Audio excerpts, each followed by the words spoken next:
Hi guys, मैं हूं Nikhil. I am the founder of N R P institute. I am a motivator, speaker and small tutor in my tutorial.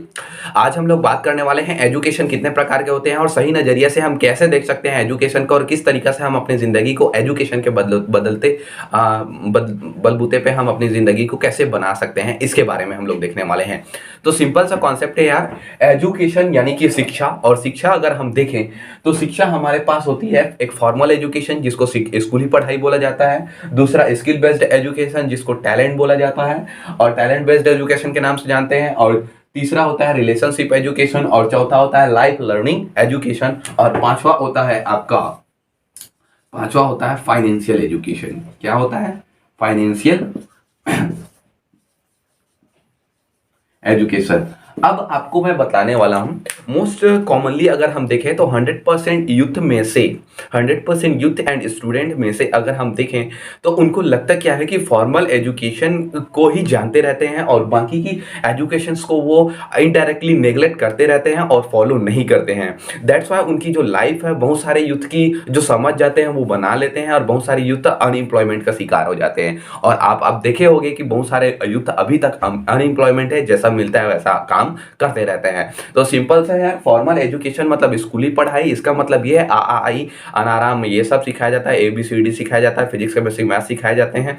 ये सब चीजें Hindi English, हमारा foundation maths तैयार किया जाता है। हमारा फाउंडेशन हमारे माइंडसेट में तैयार की जाती है। ये भी वेरी इंपॉर्टेंट है। दैट्स वाई सबसे पहले इसको हमको सिखाया जाता है। देन उसके बाद नेक्स्ट हमारा जो एजुकेशन आता है और वो होता है आपका स्किल बेस्ड एजुकेशन। आज इसके बारे में बताने वाला हूं। स्किल बेस्ड यानी कि टैलेंट से रिलेटेड। कोई सी इंसान को अगर खेती करना आता है तो आप ऑब्जर्व कर सकते हो अपने आसपास के एरिया में, उस इंसान को खेती करना आ रहा है तो वो इंसान खेती करके जीता है। उस इंसान को जॉब करना आ रहा है तो वो इंसान जॉब करके जी रहा है। टीचिंग करना आ रहा है तो टीचिंग करके, गैरेज करना जा रहा है तो गैरेज खोल करके जी रहा है। मतलब जिस भी तरीका से उसको टैलेंट आता है ना, उसके आधार पे वो अपने आप को बिल्ड करने की कोशिश कर रहा है। देन उसके बाद हम लोग देखते हैं रिलेशनशिप एजुकेशन। मोस्ट कॉमनली ये चीजें हैं कि आज हम यूथ में अगर हम देखें तो लड़का लड़की चक्कर में शिकार हो जा रहे हैं लोग एक दूसरे के, जबकि हमको रियल रिलेशनशिप एजुकेशन के बारे में पता ही नहीं है। एजुकेशन इस टाइप की है, जब एजुकेशन की बात की जाती है तो रिलेशनशिप में किस इंसान को किस टाइप में जाना चाहिए और उस टाइम में कैसा काम करना चाहिए, किस तरीके से रहना चाहिए, सबके लिए हमारे पहले से आयु या एज जो है वो डिसाइड किए गए हैं। और इसके पहले जब हम ये चीज करते हैं तो हम नरक में जाते हैं। और वो कैसे? तो सिंपल है यार, जब तक हमारा लाइफ बना नहीं रहेगा और हम रिलेशनशिप को फॉलो करते रहेंगे, 2 रुपए कमाने का हम सोच नहीं रहे हैं और हम इधर उधर की बातों को करते रहेंगे, तो हमारा लाइफ कहाँ से बनने वाला है? सही है। तो हम इसलिए हम क्या करते हैं, हम हेल में चले जाते हैं। तो इसको आपको समझना पड़ेगा। रिलेशनशिप एजुकेशन राइट टाइम में करना है। एक इंसान, अनुभवी इंसान ने मेरे को बताया है कि पहले धी होती है, फिर री होती है, फिर स्त्री होती है। पहले धी मतलब शिक्षा हम लोग हासिल करते हैं, री मतलब क्या करते हैं, श्री री मतलब हम लोग क्या हासिल करते हैं, फाइनेंस, पैसे कौड़ी हासिल करते हैं। देन उसके बाद स्त्री मतलब रिलेशनशिप एजुकेशन में हम लोग जाते हैं। तो फॉलो दिस थिंग्स। अगर आप इसको पहले और देन उसके बाद बाकी धीरे को करते हैं तो उस कंडीशन में आप डेफिनेटली बोल सकता हूं सक्सेसफुल नहीं हो सकते जिस लेवल पे आप सक्सेसफुल होना चाहते हो। अब उसके बाद हम लोग देखने वाले हैं life thinking and life learning education. जिंदगी के कुछ मोड़ आते हैं यार, कुछ माइंडसेट तैयार हो जाता है हमारे मन में, अब इसको कैसे हैंडल किया जाए। कुछ प्रॉब्लम्स के बेस पे मोड़ आ जाते हैं, कुछ के बेस पे मोड़ आ जाते हैं। तो उस मोड़ को हम समझते हैं और उसको अपने माइंडसेट के थ्रू हम लोग क्या करते हैं, सॉल्व करते हैं। कुछ एक्सपीरियंस्ड इंसानों को पूछते हैं, अनुभवी लोगों से बात करते हैं, तब जाके हम वो चीजें पता चलने लगती है और उसको हम सॉल्व करते करते जाते हैं। और फिर उसके बाद हम ये एजुकेशन सीखने लगते हैं और इन एजुकेशन से फिर हमारा जो माइंडसेट है, हमारा चलने का तरीका, हमारा बोलने का तरीका, किसी प्रॉब्लम को हैंडल करने का तरीका, प्रॉब्लम सॉल्विंग स्किल्स हमारे अंदर जनरेट होने लगती हैं, लीड जनरेट करने का तरीका, ये सब चीजें हमारे अंदर जनरेट होती है। उसके बाद हम लोग देखते हैं फाइनेंशियल एजुकेशन। सिंपल है यार, आप हर चीज को है, 2 रुपए का आपको कमाने का ताकत नहीं है या 1 पैसे की वैल्यू आपको पता नहीं है तो आप फाइनेंस के एजुकेशन के मामले में जीरो हो।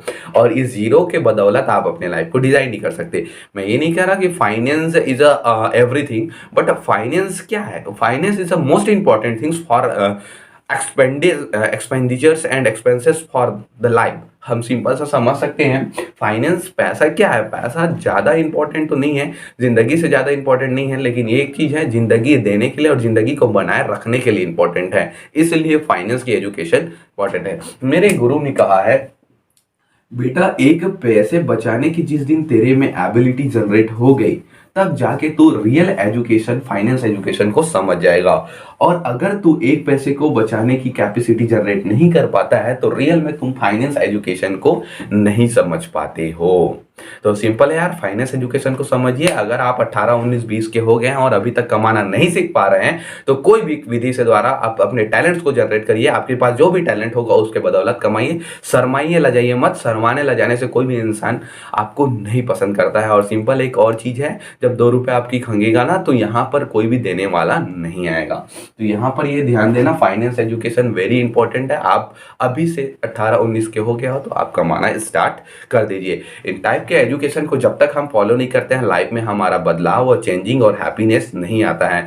हम इसी को पढ़ते रहते हैं और हम ये दावा करते रहते हैं कि हमारा जिंदगी ऐसा बन जाएगा। That is can't build on your life and this type education, in this type of education.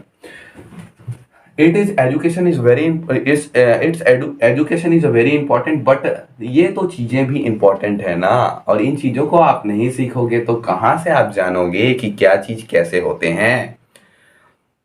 I hope so ये वीडियोस हेल्पफुल रही होगी। लाइक, सब्सक्राइब, शेयर करिएगा और ज़रूरत लोगों के पूरा यूथ के पास शेयर कर दीजिए ताकि वो समझें और उसको हैंडल करें। Thank you.